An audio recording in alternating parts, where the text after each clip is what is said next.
Assalamualaikum warahmatullahi wabarakatuh. Bertemu kembali dengan saya Mardanah Nurhayati.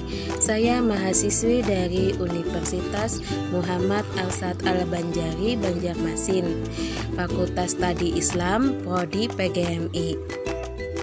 Di video ini saya akan menjelaskan materi yang berjudul pembelajaran dengan pendekatan terpadu.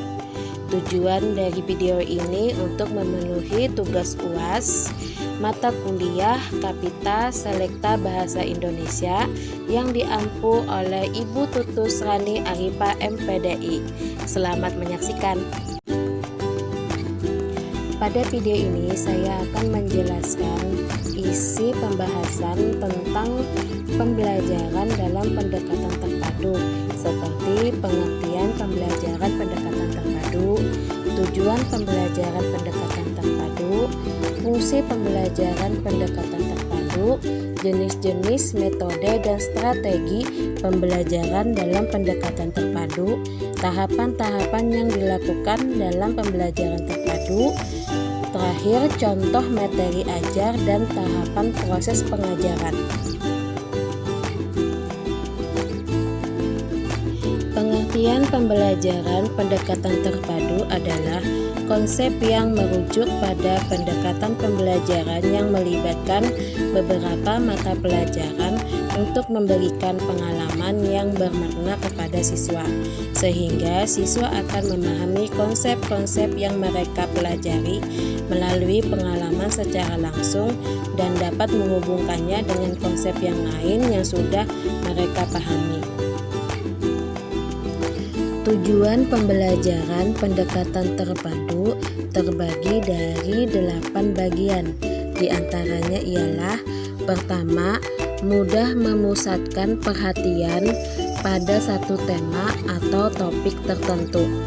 Kedua, mempelajari pengetahuan dan mengembangkan berbagai kompetensi muatan pelajaran dalam tema yang sama. Ketiga, memiliki pemahaman terhadap materi pelajaran lebih mendalam dan berkesan. Keempat, mengembangkan potensi berbahasa lebih baik dengan mengkaitkan berbagai muatan pelajaran lain dengan pengalaman pribadi peserta didik. Kelima, lebih bergairah belajar karena mereka dapat berkomunikasi dalam situasi nyata seperti bercerita, bertanya, menulis, sekaligus mempelajari pelajaran yang lain. Keenam, lebih merasakan manfaat dan makna belajar karena materi yang disajikan dalam konteks tema yang jelas. Ketujuh, guru dapat menghemat waktu karena mata pelajaran yang disajikan secara terpadu dapat dipersiapkan sekaligus dan diberikan dalam 2 atau 3 pertemuan bahkan lebih. Kedelapan, budi pekerti dan moral peserta didik dapat ditumbuh kembangkan dengan mengangkat sejumlah nilai budi pekerti sesuai dengan situasi dan kondisi. Fungsi pembelajaran pendekatan terpadu adalah untuk memberikan kemudahan bagi peserta didik dalam memahami dan mendalami konsep materi yang tergabung dalam tema, serta dapat menambah semangat belajar karena materi yang dipelajari merupakan materi yang nyata, kontekstual, dan bermakna bagi peserta didik. Jenis-jenis metode pembelajaran dalam pendekatan terpadu terbagi atas 4 metode. Metode pertama yaitu metode terhubung. Metode terhubung adalah metode pengembangan kurikulum yang menggabungkan secara jelas satu topik dengan topik berikutnya, satu konsep dengan konsep lainnya, satu kemampuan dengan kemampuan lainnya, kegiatan satu hari dengan hari lainnya dalam satu mata pelajaran. Metode yang kedua adalah metode jaring laba-laba. Metode jaring laba-laba adalah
metode pengembangan kurikulum yang menggunakan pendekatan lintas bidang ilmu utama dengan mencari keterampilan, konsep, dan sikap yang tumpang tindih.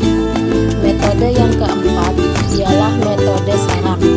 Metode sarang adalah metode pengintegrasian kurikulum dalam satu disiplin ilmu dengan memfokuskan pada sejumlah keterampilan belajar yang ingin dilatihkan oleh guru kepada siswa dalam satu unit pembelajaran untuk tercapaian materi pelajaran yang meliputi keterampilan berpikir, keterampilan sosial, dan keterampilan mengorganisir. Strategi pembelajaran dalam pendekatan terpadu dilakukan melalui langkah-langkah sebagai berikut. 1. Memilih tema. 2. Mengembangkan tema ke dalam subtema dan konsep. 3. Mengembangkan tema ke dalam bidang-bidang pengembangan dan kegiatan belajar yang operasional. 4. Membuat perencanaan pembelajaran. 5. Melaksanakan pembelajaran. 6. Melaksanakan evaluasi. Pembelajaran dalam pendekatan terpadu terdiri dari 3 tahapan, yaitu pertama perencanaan, kedua pelaksanaan, ketiga evaluasi.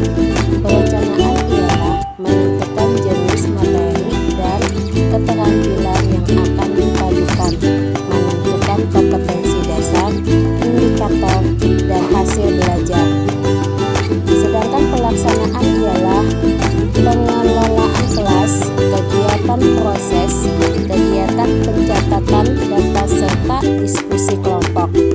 Dan yang terakhir evaluasi ialah evaluasi proses, hasil, dan psikomotor. Materi terakhir saya ambil dari materi ajar kelas 5 semester pertama, tema 1 yang berjudul organ gerak hewan dan manusia, subtema 1 yang berjudul organ gerak hewan. Pembelajaran pertama, judul materinya ialah mengenal ide tokoh. Tahapan proses pengajarannya sebagai berikut. Pertama, guru akan mengucapkan salam terlebih dahulu kepada siswa dan memimpin doa di kelas. Yang kedua, guru akan mengabsen kehadiran siswa dan menanyakan keadaan siswa hari ini. Ketiga, guru akan memberitahukan judul materi pelajaran tentang mengenal ide tokoh kepada siswa dan membacakan tujuan mempelajari materi tersebut. Keempat, guru akan menjelaskan isi materi tentang mengenal ide tokoh yang akan dipelajari siswa seperti pengertiannya, fungsinya, tujuannya, langkah-langkahnya, dan contohnya. Kelima, guru akan sesekali bertanya kepada siswa seputar materi yang dijelaskan tadi.